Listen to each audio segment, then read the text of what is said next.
Indulto, graça e anistia são formas de extinção da punibilidade previstas no Código Penal. Conhecidas como clemência soberana, indulgentia príncipes, e justificavam-se pela necessidade, não raro, de atenuar os rigores exagerados das sanções penais, muitas vezes desproporcionais aos crimes praticados. Entender suas diferenças e peculiaridades é fundamental no estudo do direito penal. O indulto é uma forma de perdão da pena concedido pelo Presidente da República.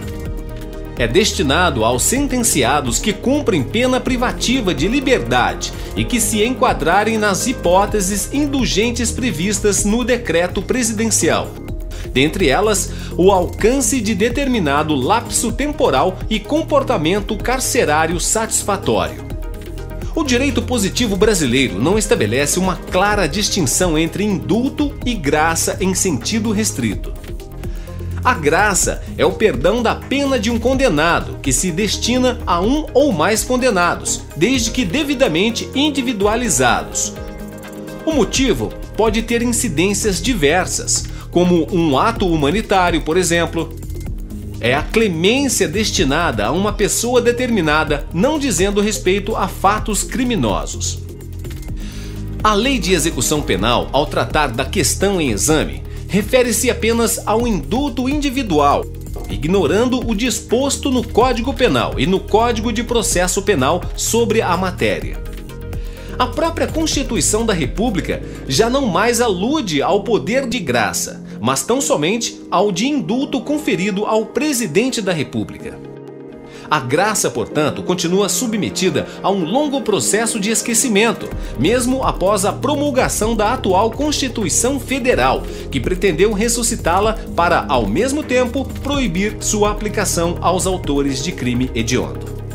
Assim, parte da doutrina passou a entender que a graça em sentido restrito já não mais subsiste no direito brasileiro, pois teria sido absorvida pela figura do indulto individual. Porém, para uma minoria dos operadores do direito, continua sendo dois institutos diferentes. Para eles, a graça é o perdão concedido pelo Presidente da República, favorecendo um condenado por um crime comum ou por contravenção, extinguindo-lhe ou diminuindo-lhe a pena imposta. Ter-se-á o perdão se a graça for individual e o indulto se coletiva. A graça deve ser solicitada pelo interessado, embora o chefe do executivo possa concedê-la espontaneamente. A iniciativa também pode ser do Ministério Público, do Conselho Penitenciário ou da autoridade administrativa. O pedido não obedece às fórmulas determinadas, não sendo necessário que o interessado invoque razões de direito. Pode traduzir-se em mera súplica ou apelo aos sentimentos de humanidade do Presidente da República. Os peticionários ou proponentes devem juntar aos autos do documento que confirmem o exposto quanto à condenação e à execução, bem como sobre o alegado. A petição e os documentos serão entregues ao Conselho Penitenciário para a elaboração de parecer. Após o parecer do Conselho Penitenciário, os autos serão submetidos a despacho do Presidente da República ou da autoridade a que foi delegada a competência para conceder a graça, podendo estes determinar em diligência que sejam anexados certidão de qualquer peça do processo ou mesmo os autos do processo de conhecimento ou execução. Evidentemente, não está o Presidente da República ou seu delegado vinculado ao parecer, podendo decidir livremente pela concessão ou não do benefício. Concedido, o presidente editará o decreto de graça. O requerente deverá anexar nos autos cópia do decreto presidencial que concedeu o perdão.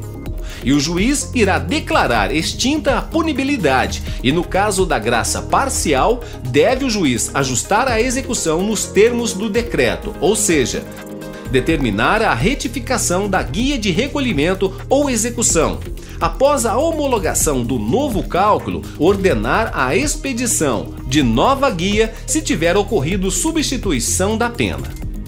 Concedida a graça, extinguem-se somente as sanções mencionadas nos respectivos decretos, permanecendo os demais efeitos da sentença condenatória, sejam penais ou civis. Entendido isso, vamos aprender sobre a anistia. A anistia atinge todos os efeitos penais decorrentes da prática do crime, referindo-se assim a fatos e não a pessoas. Pode ser concedida antes ou depois do trânsito em julgado da sentença condenatória, beneficiando todas as pessoas que participaram do crime ou excluindo algumas delas, por exigir requisitos pessoais. Pode ainda exigir a aceitação de obrigações por parte do condenado ou não impor nenhuma restrição. Porém, o beneficiado poderá não concordar com as condições impostas na lei. Concedida a anistia, não pode ser revogada por outra lei, nos termos da Constituição da República. A anistia só pode ser concedida por meio de lei do Congresso Nacional, cabendo ao Judiciário aplicá-la ao caso concreto. São insuscetíveis de anistia os crimes hediondos, a tortura, o tráfico ilícito de entorpecentes e o terrorismo. Opera efeito ex tunc, apaga o crime, extinguindo os efeitos penais da sentença. Porém, não impede o dever de indenizar perdimento dos instrumentos do crime, já que são direito estranhos do Estado. Se for concedida antes do trânsito em julgado da sentença, é denominada anistia própria. Se lhe é posterior, é chamada imprópria. A anistia pode ser geral, beneficiando todas as pessoas que participaram de determinados fatos criminosos, ou parcial, excluindo do benefício por exigir requisitos pessoais alguns infratores. Pode ainda ser condicionada quando exige aceitação de obrigações por parte do beneficiário, ou incondicional quando não impõe qualquer restrição. A anistia é a medida de interesse coletivo, inspirada na necessidade de paz social, a fim de se fazer esquecer comoções intestinais sociais e pacificar espíritos tumultuados.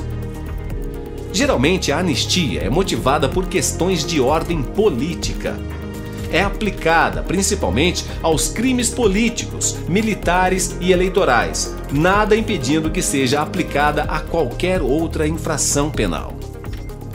Por exemplo, a Lei nº 6.683, de 28 de agosto de 1979, concedeu anistia a todos os condenados que, no período compreendido entre 2 de setembro de 1961 e 15 de agosto de 1979, cometeram crimes políticos ou conexos com estes. Crimes eleitorais tiveram seus direitos políticos suspensos.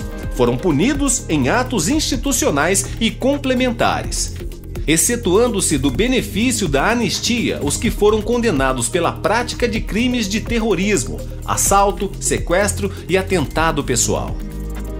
Concedida a anistia, o juiz declara extinta a punibilidade. Cabe-lhe verificar a modalidade da anistia concedida na lei para apurar seus efeitos em relação aos réus e condenados que praticaram os atos criminosos mencionados na norma que vai aplicar. Tratando-se, porém, de anistia condicionada, a natureza da clemência exige que se consulte o interessado para saber da sua concordância em se submeter às restrições impostas. Somente com a aceitação do réu ou condenado deve o juiz declarar a extinção da punibilidade. Podem requerer a declaração de extinção da punibilidade o interessado e o Ministério Público e propô-la à autoridade administrativa e o Conselho Penitenciário. Pode o juiz também atuar de ofício. Antes de declarar a extinção da punibilidade, o juiz deve ouvir o Ministério Público, fiscal da aplicação da lei.